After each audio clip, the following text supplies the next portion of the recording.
आज आपण दिशा ज्ञान हा घटक अभ्यासणार आहोत.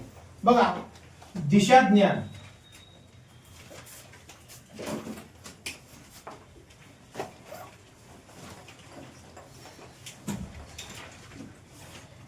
दिशा ज्ञान थोडक्यात आपल्याला काय दिशेचं ज्ञान असणं गरजेचं आहे.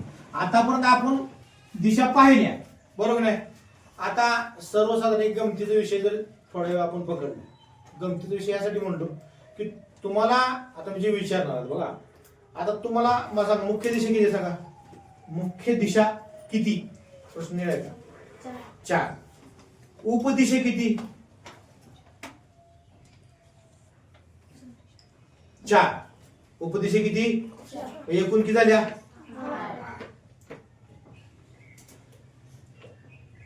कुठे गेला खडू, खडू कुठं टाकला मी, दिशा कुठं आहे, दिशा कुठं आहे, वरची उत्तर.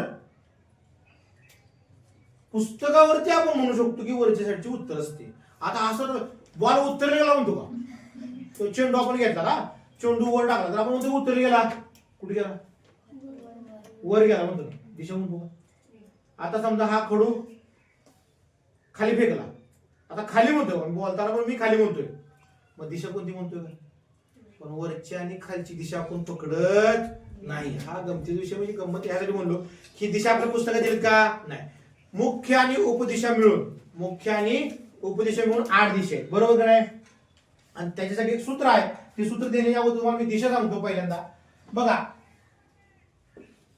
नेहमी लक्षात ठेवा, पुस्तकामध्ये वरची जी दिशा असते ती कोणती असते, उत्तर.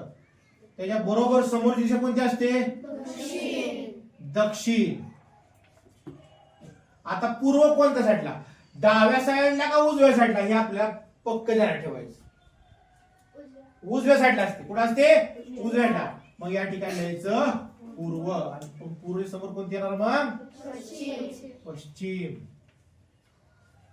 ओके, आता ह्या झाल्या मुख्य दिशा.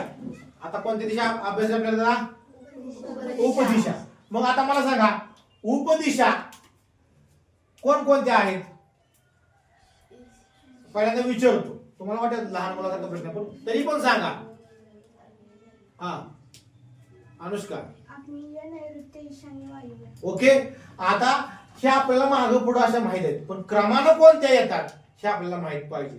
मग सुरुवात करताना पूर्व आणि दक्षिण याच्यामधून करायची. हा, मग इथे घ्यायची आग्नेय,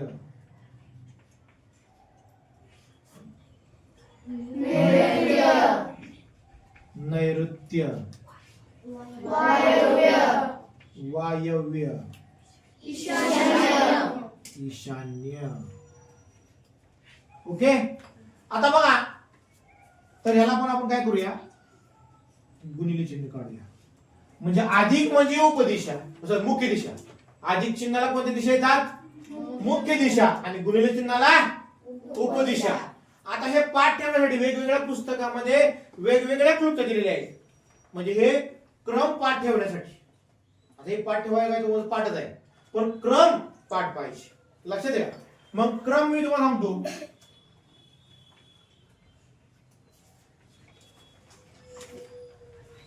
आदन पवा, आदन पवा वाचतो कसा, वाचतो कसा, उ ई पू, उ ई पू. आदन पवा, आता पवा टिपाणी वगैरे असते ना, एक तसे क्लुप्ती. आदन पवा वाचतो कसा, उ ई पू. मग सुरुवात बघा, हे महत्वाचं आपल्यासाठी. ती वाचतो कसा हे तुम्हाला दिलेलं आहे, म्हणजे पाठ ठेवायसाठी. आदन पवा बघा, आच आग्नेय, द च दक्षिण, न च नैऋत्य, प च पश्चिम, वा च वायव्य. आदन पवा वाचतो कसा, उ ई पू. कळलं का? म्हणजे हे असं पाठ ठेवायचं. कळलं का? आदन पवा वाचतो कसा, उ ई पू. कसा वाचतो, उ ई पू. कळलं नाही.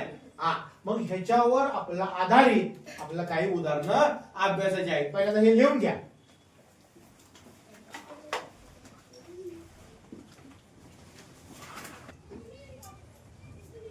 पहा बघा आता प्रश्न काय. साहिल उत्तरेकडे तोंड करून उभा होता. तो उजवीकडे वळून 25 मीटर अंतर चालत गेला. नंतर डावीकडे वळून 30 मीटर गेला. त्यानंतर 25 मीटर उजवीकडे गेला. पुन्हा उजवीकडे वळून 55 मीटर चालत गेला. शेवटी उजवीकडे वळून 40 मीटर चालत गेला. तर सध्या तो मूळ ठिकाणापासून कोणत्या दिशेला आहे. आता तुम्हाला सांगितलं मुख्य दिशा, उपदिशा. Okay, part wise. मग आता मला सांगा, समजा ही तुमची वही आहे. पुढे तर वहीच्या वरची दिशा असते उत्तर असते. कोणती असते? उत्तर. मग थोड्या मी काय करतो, वरची दिशा मांडून घेतो. ही दिशा कोणती असते? उत्तर. ओके, आता बघा पहिलं वाक्य काय, त्यानुसार आपण ते सोडवू जाऊया. ठीक आहे, बघा साहिल, मी त्याचं नाव लिहितो. बघा साहिल उत्तर दिशेकडे तोंड करून उभा आहे. म्हणजे वरच्या दिशेत उत्तर दिशेकडे तोंड करून उभा आहे.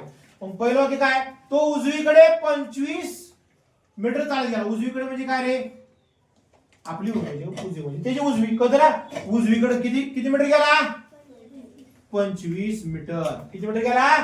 25. नंतर काय म्हणले बघा, नंतर डावीकडे. मग आपली डावी म्हणजे बघा आता मी तर बघा उजवीकडे गेला. नंतर डावीकडे म्हणजे आपल्या डावीकडे वळायचं. कधी ना आपला डावा हात म्हणजे त्याचा डावा हात. ओके, चला डावीकडे. डावीकडे किती गेला मग? 30 मीटर गेला. किती मीटर गेला? 30 मीटर. आता मीटर लिहितो, एक मी लिहिलं नव्हतं पण लिहितो. 30 मीटर. नंतर काय म्हणले, त्यानंतर उजवीकडे. आता डावीकडे इकडं, आता उजवीकडे म्हणलं या साईडला. आणि लक्षात ठेवा, डावीकडे वळा म्हणजे 90 अंशाचा कोन करतो. उजवीकडे वळा म्हणलं तरी सुद्धा 90 अंशाचाच कोन करतो. लक्षात येतं तुमच्या?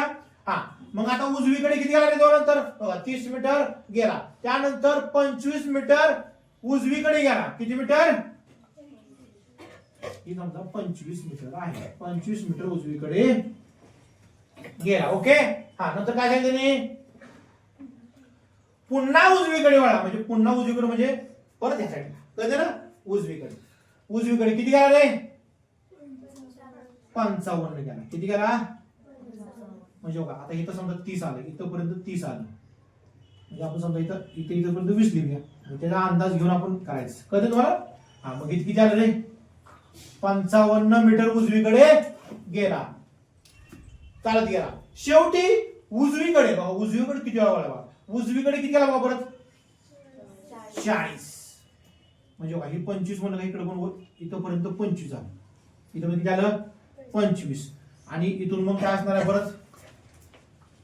15 असणार आहे. थोडस याची नियम लिहिली होती. म्हणजे इथपर्यंत काय झालं? किती? 40 मीटर. आता थोडीशी रेष लहान मोठी थोडी होईल, ते आपल्याला काय महत्वाचं, जर त्यांनी बाकीचं विचारलं किती किलोमीटर अंतर आहे किंवा किती मीटर अंतर आहे, तर ते आपण एकदम ऍक्युरेट थोडंसं लिहिलं असतं, थोडं जाऊन. आता थोडंसं कसं ही थोडीशी पहिल्या लहान रेष काढल्यामुळं हे पण हे तुम्हाला अंतर जर सेम वाटते, 25 मीटर जास्त वाटत असं मला वाटते. थोडंसं आपण कमी करू. ओके, फक्त समजून घ्यायला आपण आकृती काढली. ओके, आता त्यांनी काय सांगितले बघा, तर तो सध्या आता ह्या ठिकाणी त्याचं मूळ ठिकाण. ओके, हे मूळ ठिकाण. मूळ ठिकाणापासून कोणत्या दिशेला आहे? मग दिशा काढता तुम्हाला नाही. आता वरची उत्तर मग सांगितली म्हणजे अधिक चिन्ह काढायचं. हे अधिक झालं. ओके, अधिक म्हणजे मुख्य आणि गुणिले म्हणजे उपदिशा. मग चालू करायचं ना, आदन पवा उ इ पू. लक्षात? मग आता डायरेक्ट रेष तिथे गेली. कुठे गेली? कुठल्या दिशेला उभा आहे तो? मूळ ठिकाणाहून आग्नेय दिशेला. असं तिथे चिन्ह काढायचं. मग कुठे दिशेला आपल्याला कळेल. जर वर आला असतं इकडं तर ईशान्येला आला असतं. जरी इथं तो समजा बा इथं ईशान्य आहे, समजा इथं आला असता, थोडा इथं आला असता तरी चालते. ते त्या दिशेला आहे का नाही? बस समजा ऍक्युरेट अशी यावं असं काय नाही. कधी तुम्हाला ह्या दिशेला आहे समजलं, मग कोणत्या दिशेला आहे तो? कधी उत्तर काय आलं?